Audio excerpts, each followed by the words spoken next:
வாழ்க வளமுடன். வாழ்த்துக்கள் நண்பர்களே, வாழ்த்துக்கள்.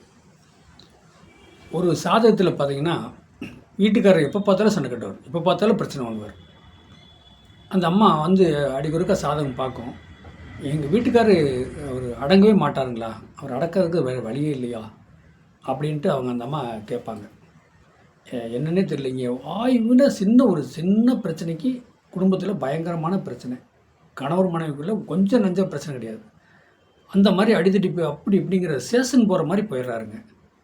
ஆனால் ஒரு சில இடத்துல பார்த்தா நல்ல மனுஷனாக தெரியுதுங்க. சேஷனுக்கே போகக்கூடாதுங்கிற என்ன தோணும். ஆனால் சில இடத்துல அவர் பண்ணுறதை பார்த்தாங்க பயங்கர ஆக்ரோஷமான கோவப்படுறாரு, ஆக்ரோஷமான டென்ஷன் ஆயிடுங்க. ஒரு ஹஸ்பண்ட் ஒய்ஃபுக்குள்ளே சண்டை பிரச்சனை வரக்கூடாதுங்கய்யா. அதுக்கு என்ன வழிங்க? ஹஸ்பண்ட் ஒய்ஃபுக்குள்ளே எப்போ பார்த்தாலும் பிரச்சனைங்க, எப்போ பார்த்தாலும் மன வருத்தம். இப்படியே வண்டி போயிட்டு இருந்தால் வாழ்க்கையில் எப்படிங்க செய்கிறதுன்னு எங்களுக்கு ஒன்றும் புரியலைங்கய்யா.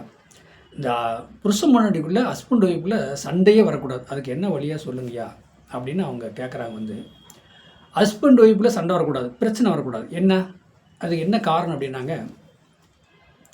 அப்போ அதாவது சிவன் கோயிலில் வந்து சாயங்காலம் 7:30க்கு மேலே பார்த்திங்கன்னா, அதாவது சிவன் பார்வதி பள்ளி அறைக்கு கொண்டுடுவாங்க.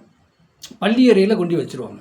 பள்ளி அறையில் வச்சுட்டு மறுநாள் காலையில் 5:30 மணிங்கிறது ஒரு 5:45 கூட ஆயிரும். 5:30 அந்த பார்வதி பரமேஸ்வரனை பள்ளி அறையிலேருந்து கருவறைக்கு கொண்டு வருவாங்க. இதே மாதிரி டெய்லி நடக்கும். கருவறைக்கு கொண்டு போகும்போது அப்போ பள்ளி அறையிலேருந்து அப்போ சிவன் கோயிலில் பார்த்திங்கன்னா கருவறை வேறு பள்ளி அறை வேறு அப்படி தான் வச்சுருப்பாங்க. அப்போ அந்த பள்ளி அறையிலிருந்து சிவனையும் பார்வதியும் என்ன சொல்கிறதுன்னா, அவங்களுக்கு பால் பழம் கொடுத்து முறையாக நெய்வேத்தியம் கொடுத்து அவங்க பெட்ரூமில், அதாவது பள்ளி அறைங்கிறது பெட்ரூம், அப்போ அந்த பெட்ரூம்லேருந்து எழுப்பி அவங்களுக்கு பால் பழம் கொடுத்து தீவார்த்தனை பண்ணி பூஜை எல்லாமே பண்ணி அப்போ கருவறைக்கு கொண்டு வருவாங்க. கருவறைக்கு வரும்போது என்ன ஆகுன்னா, மாடு வச்சு பூஜை பண்ணி அதுக்கு உண்டானதை வந்து நெய்வேத்தியம்னா, இப்போ மாட்டுக்கு என்ன கொடுக்கணும், அகத்திக்கரை கொடுக்கலாம். அந்த மாட்டுக்கு அகத்திக்கரை ஏன் கொடுக்குறோம் அப்படின்னா, அந்த மாடு வந்து பால் சுரக்குது, விஷ தீனியை சாப்பிட்ருக்கும். அந்த மாடு வந்து இப்போ மேய்துன்னு வச்சுக்க, பில்லுலாம் எத்தனையோ விஷங்களாக வரும். அந்த விஷமான தீனியெல்லாம் வந்து அந்த பசு மாடு வந்து தின்றுருக்கும். அப்போ அந்த உடம்புல வந்து இப்போ அந்த விஷம் வந்து தாக்கியிருக்கும். அந்த நம்ம பாலாக நம்ம கறந்து அதை உண்ணும்போது சாப்பிடும்போது பார்த்திங்கன்னா அந்த விஷத்தன்மை நமக்கும் தாக்கும் அப்படிங்கிறத ஒரு ஐதீகம். அதுக்கு தான் வந்து மாட்டுக்கு வந்து அகத்திக்கரை கொடுங்க. மாட்டுக்கு அகத்திக்கரை கொடுத்திங்கன்னா அந்த உடம்புல இருக்கிற விஷத்தன்மையெல்லாம் விலகி நமக்கு வரக்கூடிய பால் கொடுக்குது. பசுமாடு வந்து நமக்கு பால் கொடுக்குதா, அந்த விஷத்தன்மையே இல்லை, அதை நீக்கி நமக்கு பாலாக கொடுக்கும். இதாங்க ஐதீகம். அப்போ ஒரு ஹஸ்பண்ட் ஒய்ஃபுக்குள்ளே பிரச்சனை, கோர்ட்டு கேஸுன்னு அலையிறாங்க, மன வருத்தம் பிரச்சனையாக அலையிறாங்க, ஒன்றுமே புரியல அப்படின்னு சொல்லி அவங்க மட்டும் நினச்சா ஸ்டேஷன் போகிறாங்க, கோர்ட்டு போகிறாங்க, எனக்கு வார்த்தை வேணும்னு கேட்குறாங்க, புரியாமல் இருக்கிறாங்க. அந்த கலியுகத்தில் ஹஸ்பண்ட் ஒய்ஃபுக்குள்ளே சண்டை பிரச்சனை வரக்கூடாது.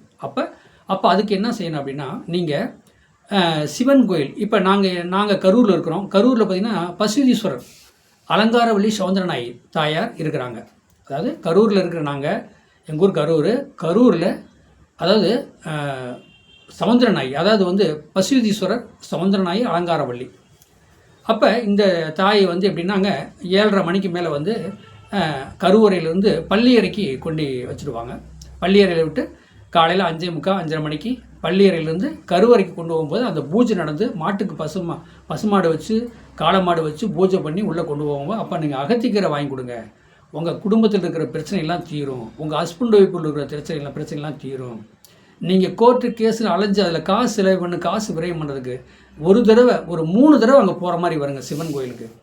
முயற்சி பண்ணி பாருங்கள். ஏன்னா நீங்கள் பசங்க பிள்ளைங்களாம் இருக்கும், அந்த பசங்க பிள்ளைகளை விட்டு நீங்கள் கோர்ட்டு கேஸுக்கு போய் பிரிஞ்சு அதெல்லாம் வளர்த்து ரன் பண்ணுறதுனா ரொம்ப சிரமத்தை கொடுக்கும். அதனால் வந்து தயவு செய்து கோச்சிக்காதுங்க தாய்மார்கள். என்ன சொல்கிறதுங்க, எல்லாருமே நீங்கள் என்னென்னா அந்த சிவனுக்கு என்னது வில் வேலை வாங்கிட்டு போங்க. 5:30 மணிக்கு போயிருங்க. 5:30 மணிக்கு போனீங்கன்னா பள்ளி அறையிலேருந்து பார்வதி பரமேஸ்வரனை கொண்டாடும் போது மாடு வச்சு களமாடு பசுமாடு வச்சு பூஜை பண்ணுவாங்க. அந்த பூஜை பண்ணி கருவறைக்கு கொண்டு போவாங்க. அந்த பூஜையில் கண்டிப்பாக கலந்துக்குங்க. உங்கள் குடும்பத்தில் இருக்கிற என்ன சொல்கிறது, கெட்ட சக்தி, கெட்ட ஆத்மா, உங்களை குடும்பத்தை பிரிக்கணும்னு எந்த செய்வன கோளாறு, கண்திஷ்டி, ஓமல் பார்வை இருந்தாலும் கண்டிப்பாக விலகும். அதை நீங்கள் உணர்ந்து பாருங்கள். இதில் உணர்ந்தீங்கனாலே நீங்கள் வாழ்க்கையில் சேர்க்கலாம். இதுதாங்க. அதாவது வந்து குடும்பத்தில் பிரச்சனை. இப்போ சிவனை கும்பிட்டாலே உங்கள் கர்மா கழியுங்க. நீங்கள் செய்த பாவம் கர்மா கண்டிப்பாக கழியும். இதை செய்து பாருங்கள். கரூர் பசீஸ்வரர் அலங்காரவள்ளி சௌந்தரநாயகி தாயாரை வழிபாடு வச்சுட்டு வாங்க. கண்டிப்பாக நீங்கள் செய்யலாம். வாழ்க வளமுடன். வாழ்த்துக்கள்.